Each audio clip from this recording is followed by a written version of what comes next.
तो पहले मुजफ्फरपुर, फिर देवरिया और अब हरदोई, एक के बाद एक फैलता जा रहा है। पिछले लगभग हम जो एक हफ्ते से बात कर रहे हैं हम लोग लगातार, जिस तरीके से बालिका गृह या फिर शेल्टर होम, वहाँ पे जो चीज़ें हो रही है, जिस तरीके से लड़कियों के खिलाफ बलात्कार के मामले सामने आ रहे हैं, तो अभी तक तो मुजफ्फरपुर में आग लगी हुई थी। मुजफ्फरपुर का गुस्सा पटना पहुँचा, फिर दिल्ली पहुँचा, और उसके गुनहगारों को सज़ा देने की लगातार बात हो रही थी। लेकिन अभी इसमें कुछ इंसाफ हो पाता उससे पहले ही मामला देवरिया यूपी में पहुंच गया। देवरिया की ऐसी 24 लड़कियों की कहानी सामने आई, और वो भी इस वजह से कि एक लड़की वहाँ से किसी तरह निकल कर भागी और उसने जाकर पुलिस में रिपोर्ट लिखाई, पुलिस ने कहानी सुनी, फिर उन्होंने छापा मारा और 24 लड़कियों को छुड़ाया। अभी उसकी मामले की पूरी जांच ही चल रही थी कि अब एक तीसरी खबर आ गई है हरदोई की, कि हरदोई के भी इस बालिका गृह जैसा जो था वहाँ पे भी यही सारी चीज़ें हो रही थी।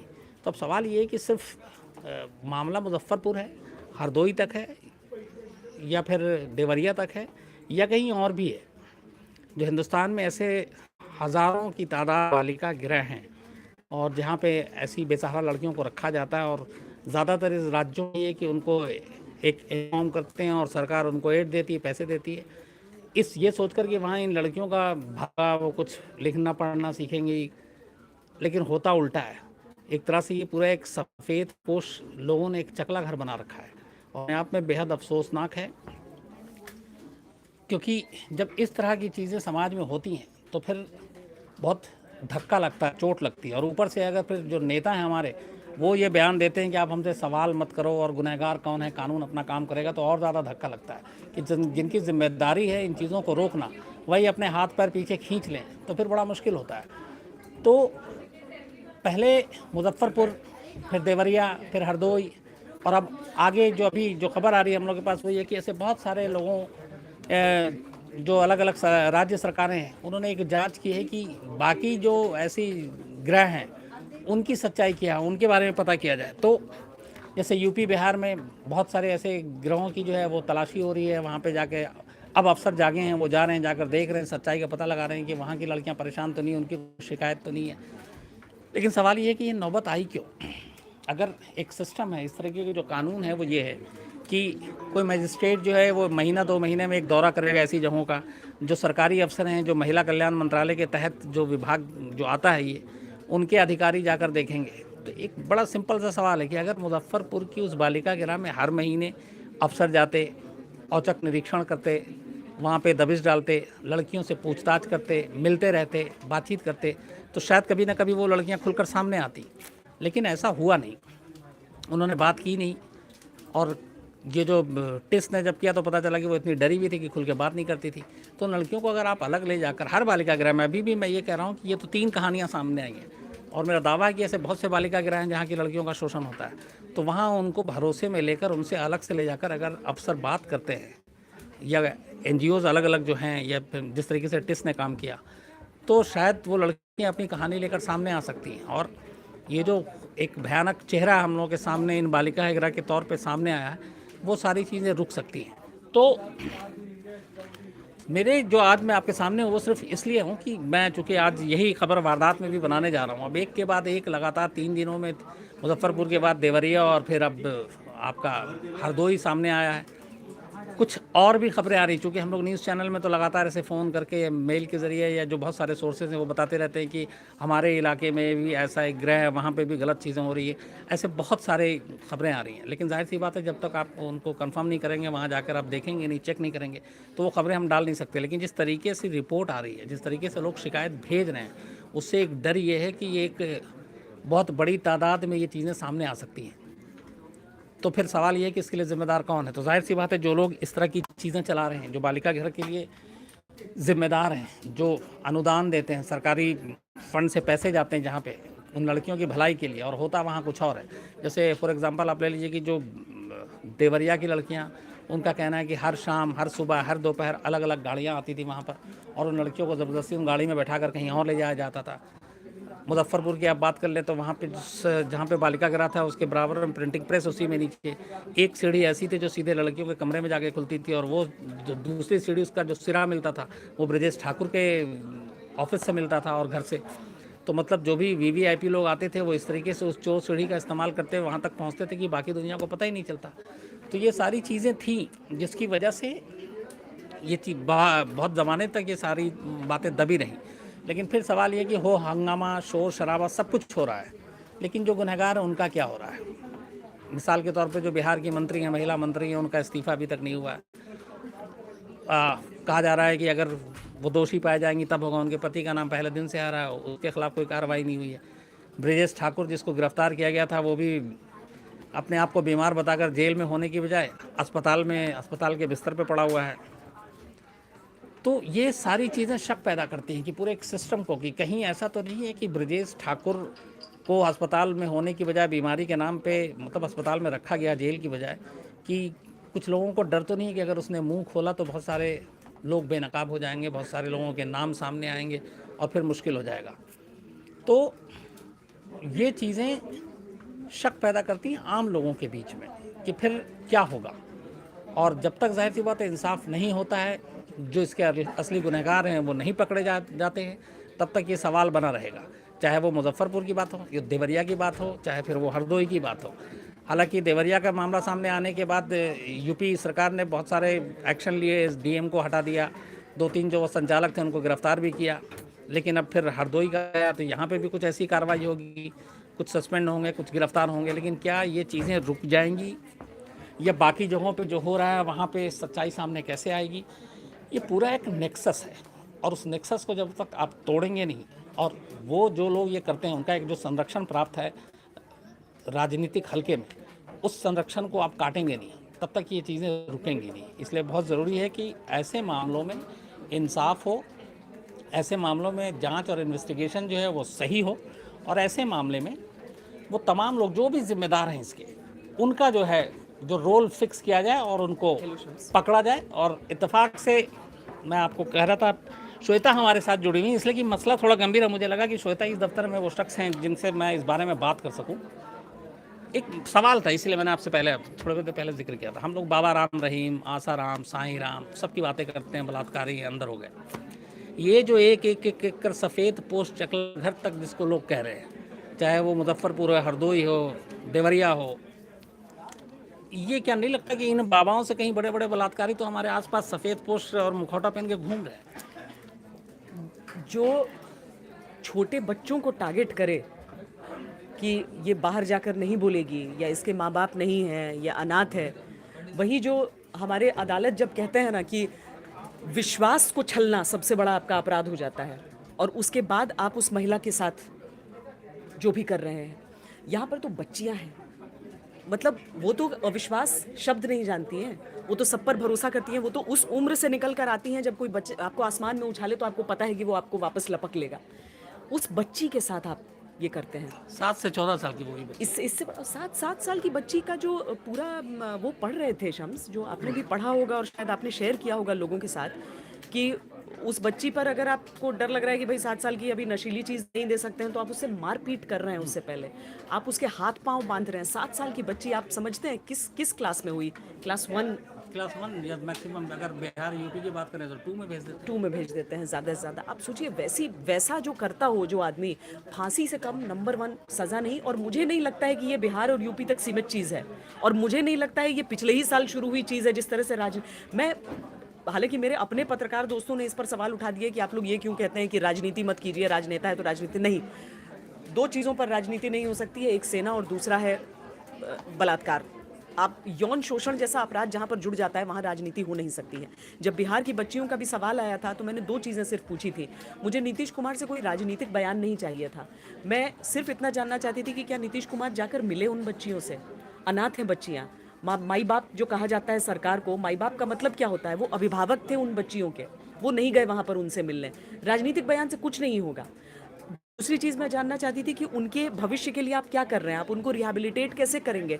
क्या उनके अकाउंट में कुछ पैसे डाले जाएंगे? इस पर बहुत उखड़ भी गए थे एक नेता, और उन्होंने कहा था कि पैसे से क्या होता है, पैसे से इज्जत से नहीं आ रही है। मैंने कहा जान भी तो नहीं आती है। जब कोई बस गिर जाती है किसी खाई में, आप उसको पैसे देते हैं, क्या वो व्यक्ति लौट आता है? इस बच्ची के सामने अपनी पूरी जिंदगी है। किसी के साथ अगर बचपन में बलात्कार हो गया, आपको उसके दिमाग से वो चीज़ें हटानी है, आपको उसके मेडिकल ट्रीटमेंट कैसे होगा, आपको वो रास्ता चार्ट आउट करना है। वो कहाँ पर सेटल करेगी, वो क्या पढ़ेगी, क्या वो बनेगी ज़िंदगी में, आपको वो सारी चीज़ें देखनी है, वो सरकार की जिम्मेदारी हो जाती है। लेकिन यहाँ पर जो चीज़ें आपने कही ना कि वाकई बाबाओं वाली चीज़ सामने आती है, मुझे लगता है कि बहुत ज़्यादा एक तरह से एक सेंसेशनलिज्म उसके साथ जुड़ जाता है। बिहार वाली चीज़ कितने दिन हो गए शम्स, आपने पहले दिन वो वारदात दिखाया, मैंने उसी दिन हल्ला बोल में डिस्कशन किया था उस पर। उससे पहले कौन छू रहा था पता, मुझे एक मीडिया में नाम दे दीजिए। कोई इस बात पर चर्चा नहीं करना चाहता था कि पता नहीं इस पर बोलें क्या। लेकिन अगर सेंसेशनल नहीं होगा तो ये सेंसेशनल कम है क्या? 34 बच्चियों की पुख्ता हुआ कि भाई उनके साथ बलात्कार किया गया, यौन शोषण उनका होता रहा। वो बच्चियां आप बताते हैं कि वो इतना दिमागी तौर पर अपना बैलेंस खो चुकी हैं कि वो जब एक दूसरे से बात भी करती हैं तो लड़ झगड़ कर हमेशा रोती रहती हैं, गालियां देती हैं, क्योंकि यही माहौल उन्होंने देखा है। तो ये जिसने जुर्म किया है कि एक बच्ची से उसका बचपना छीना, एक बच्ची से उसके सपने छीने, एक बच्ची को ऐसा दर्द दिया, वो तो दरिंदों की श्रेणी से कहीं और चला जाता है। इसलिए मुझे आपने जब एक लाइन की उस पर बहुत पहले किसी ने कहा था मुझसे कि जो रेप के मामले होते हैं उसमें जिसके साथ रेप होता है और मान लीजिए रेपिस्ट पकड़ा गया, आप उसको मैक्सिमम पनिशमेंट दे दीजिए, फांसी दे दी, ख़त्म किस्सा। लेकिन जिसके साथ रेप होता है वो उस रेप होने के बाद से जब तक जिंदा रहती है, हर पल हर दिन वो उसी में किस्तों में जीती है और किस्तों में मरती है, क्योंकि वो उससे भुला ही नहीं भूलता। वो रिश्ता किसी पर यकीन नहीं कर सकती है।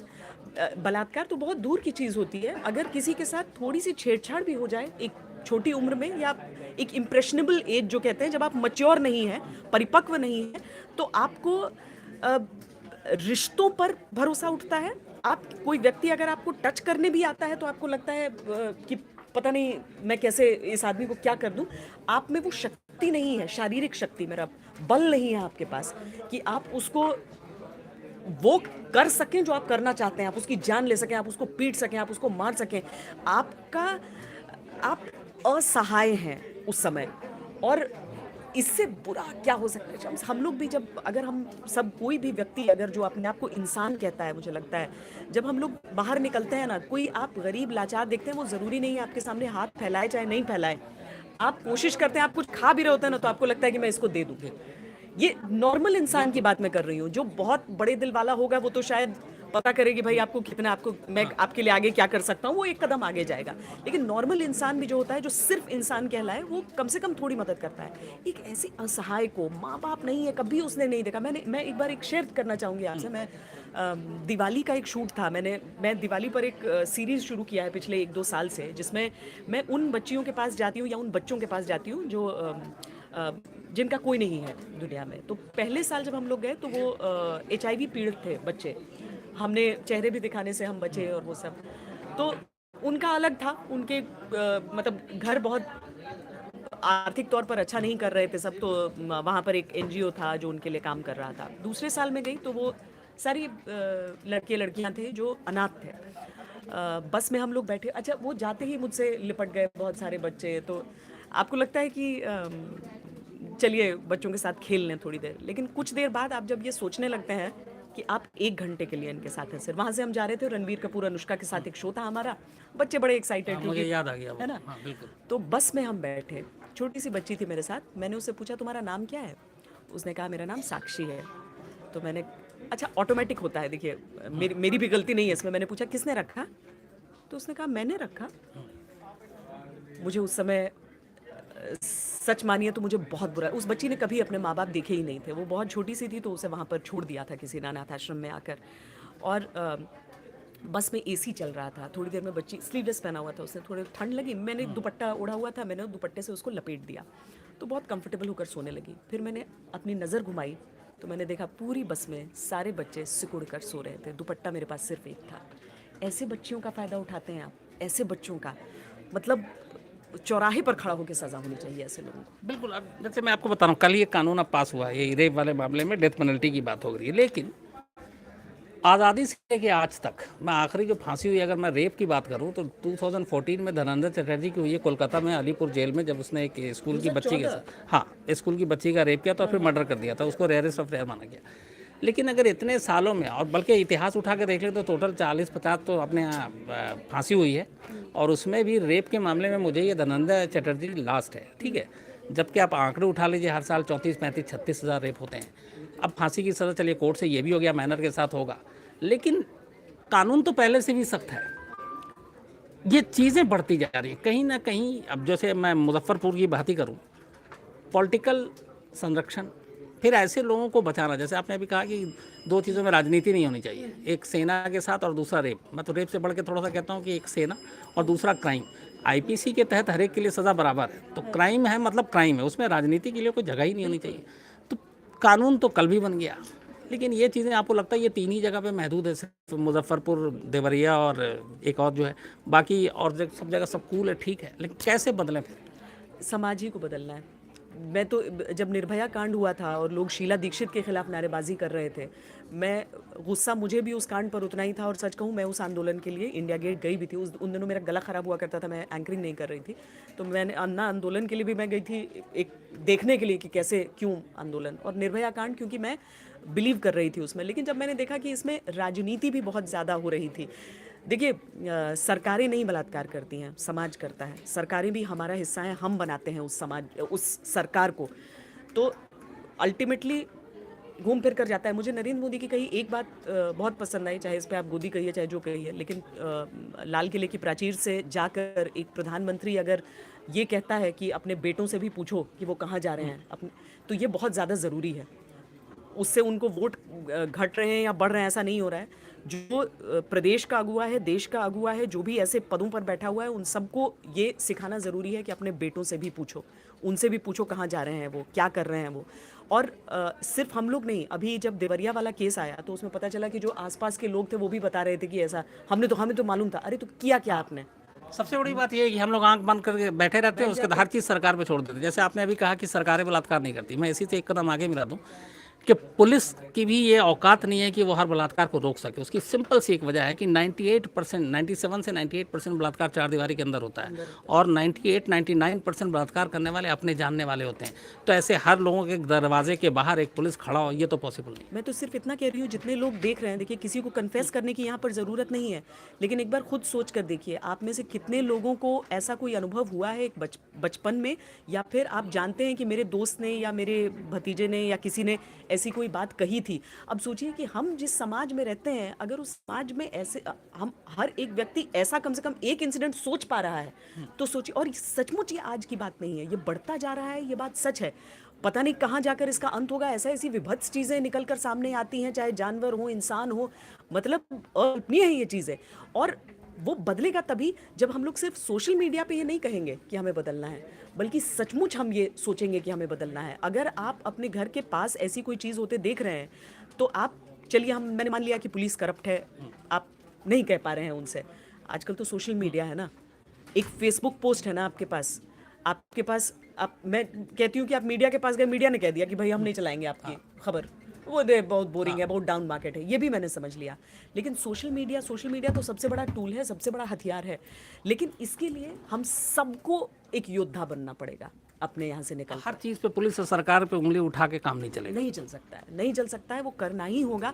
आप सोचिए, अब सिर्फ इतना सा सोचिए कि अगर आपके घर के आसपास है कोई ऐसा बालिका गृह या कहीं पर बच्चों, सिर्फ लड़कियां नहीं, मैं ये भी बता दूं आपको कि इस तरह की जांच भी चल रही है कि जो लड़कों का जो बाल गृह था, वहां पर भी इस तरह की चीजें चल रही हैं। सिर्फ लड़कियां नहीं टारगेट होती हैं, अनाथ है, बेसहारा है, तो यहाँ पर भेड़ियों की कमी नहीं है। लेकिन अगर उनसे बचाना है, पता है, एक को भी अगर हम बचा पाए ना अपने जीवन काल में, तो सोचिए कि इतनी बड़ी आबादी में हम कितने सक्सेसफुल हो सकते हैं। और अपने मन में नहीं आने देना है, अपने बच्चों को, अपने रिश्तेदारों को, सबको सिखा कर रखें।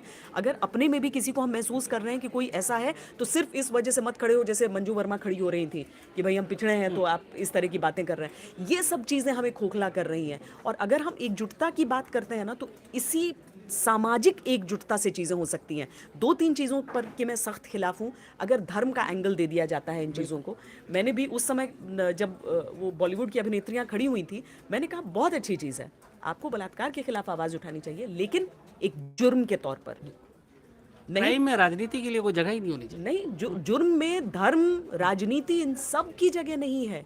और यहीं से शुरू होता है फिर उसका खराब होना।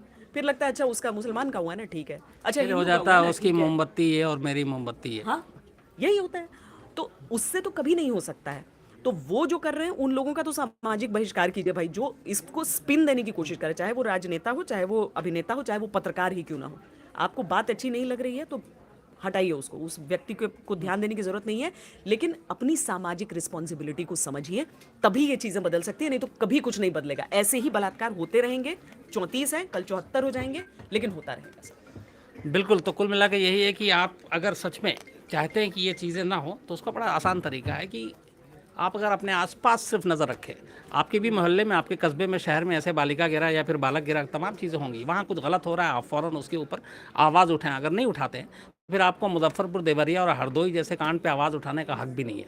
तो अगर आप जागरूक होंगे तो जाहिर सी बात ये चीज़ें होंगी नहीं। बहुत बहुत शुक्रिया श्वेता।